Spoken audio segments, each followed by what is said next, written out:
concentrated at the national level, while the graft stalked devolution at every turn. The interplay between oversight institutions like the county assemblies, Auditor General, the Senate, and the investigative and prosecutorial arms is weak, and the institutions not working together. But I want to say that it's not only that the corruption has been devolved, corruption has also remained very big at the national level. So the national level has no business talking to you about devolved corruption.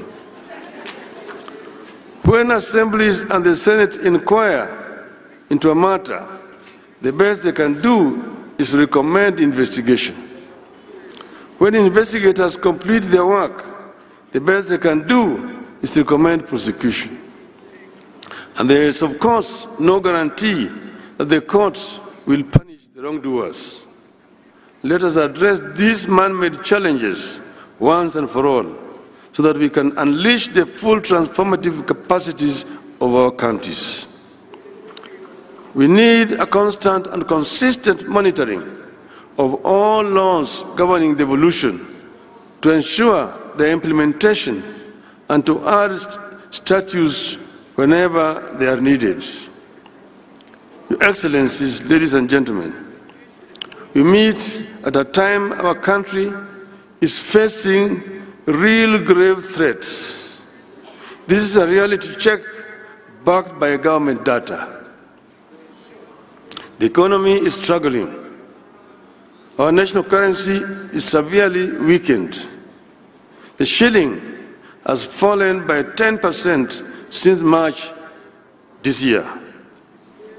Our people have been hit hard by punitive taxes and consequent rise in the cost of living. We have runaway unemployment. Our healthcare system is broken. We face challenges with food security at a time climate change is turning everything upside down. From farming to healthcare to provision of water and infrastructure, nothing is the same or predictable anymore.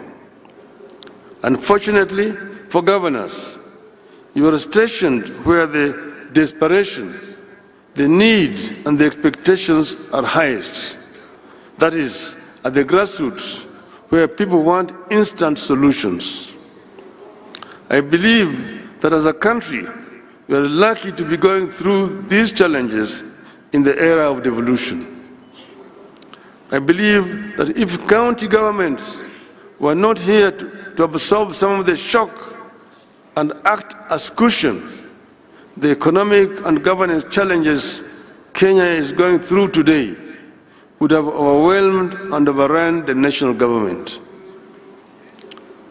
To continue providing buffers for our country and respond to the cries of the people, counties need a tremendous amount of financial resources in a timely and predictable manner. The national government, therefore, needs to understand and appreciate counties as necessary partners in the journey for a successful Kenya.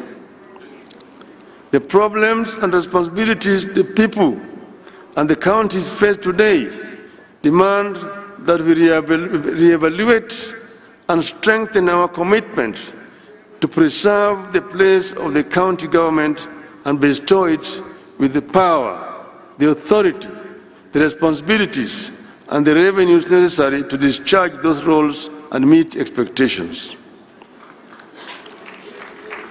In times like these, county government may be tempted to do what the national government is doing, which is to increase charges for services they provide to generate more revenue. And I was listening to the talk about its own revenue. I see it differently. I believe this is the time for county government to act compassionately and responsibly. The problems our people face today require that we invest within our means in programs that create jobs and put money into the people's pockets. Counties don't have to copy and paste what the national government is doing. I encourage you to be own models for innovation and creativity. Rather than extract more from the pockets of equally suffering masses, I encourage you to continue to provide communities and families with the tools they need to succeed so that they can, in return, finance counties without too much pain. Being on the ground, governors have no time to get into a lot of ideological debates that consume our politics in Nairobi. Counties should have no time for merely making commitments and announcements. Governors have to be practical.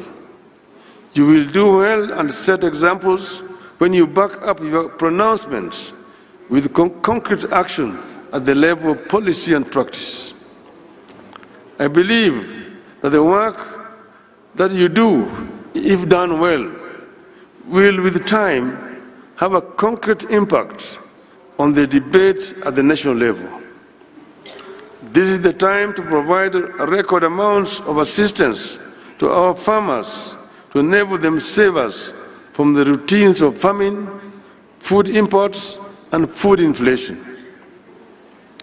This is the time for financial inclusion programs and ensure the money reaches the intended recipients. This is the time to work on turning your towns into smart cities of tomorrow, equipped with world-class amenities. I encourage you to soldier on and double your efforts at light manufacturing and value addition as a way of generating revenue and putting money into people's pockets. With focus, you should be able to set up world-class investment and industrial regions along dedicated corridors of your counties to aid manufacturing. I want to encourage you to particularly promote labor-intensive manufacturing because it puts money into the people's pockets. And I'm talking to you as a manufacturing engineer.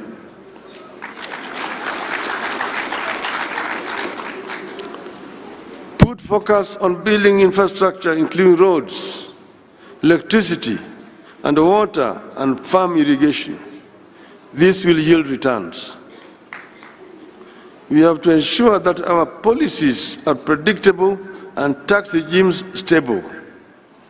Ease of doing business in your counties must therefore be a prime concern. Investors need the assurance that the rules of engagement are the easiest that can be. Remove bureaucracy. With such clarity, you will be able to create employment opportunities, encourage enterprise, and to create a bigger job market for our youth, widening your base for revenue.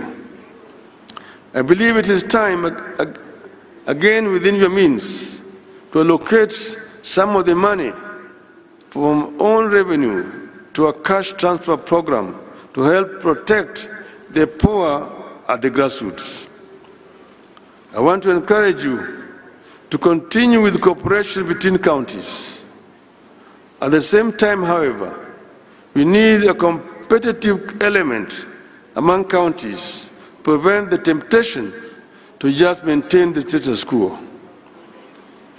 Let us compete even as you cooperate.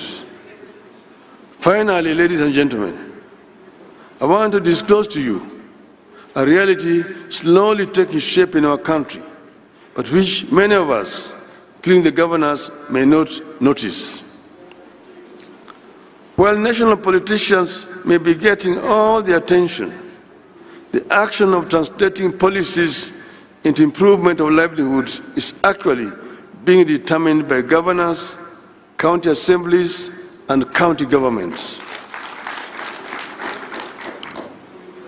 I see immense possibility for our county-driven growth and leadership in our country. I see potential for a county-driven quantum leap in our country. This hidden reality is not limited to one section of our region. The potential is unlimited. Be open to ideas, investments, and innovations. You may just be the team that put the country on the path to a reversible takeoff.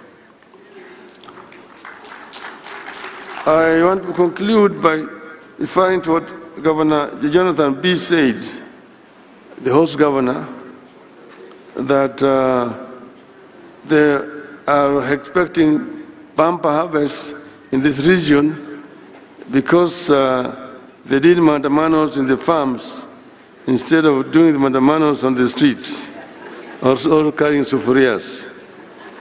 I want to tell him that this katiba that we have is a product of mandamano.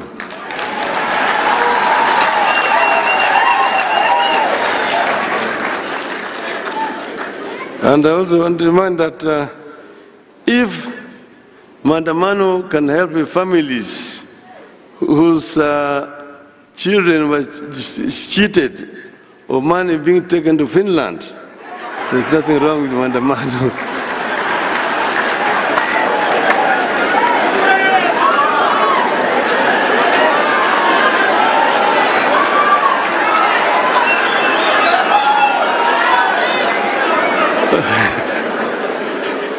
What is wrong is police brutality. And finally, I want to tell a rogue ambassador, leave Kenyans alone. If mandamano can lead to a dialogue between Ichung'wah and Kalonzo, everything is good with mandamano. Tell the rogue ambassador, Kenya is not the United States. Kenya is not a colony of the United States.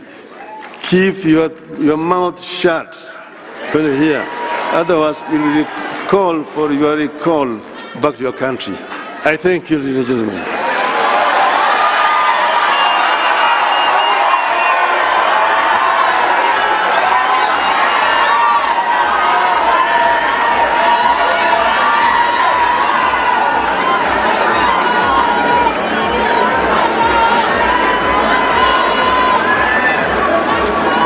Thank you very much.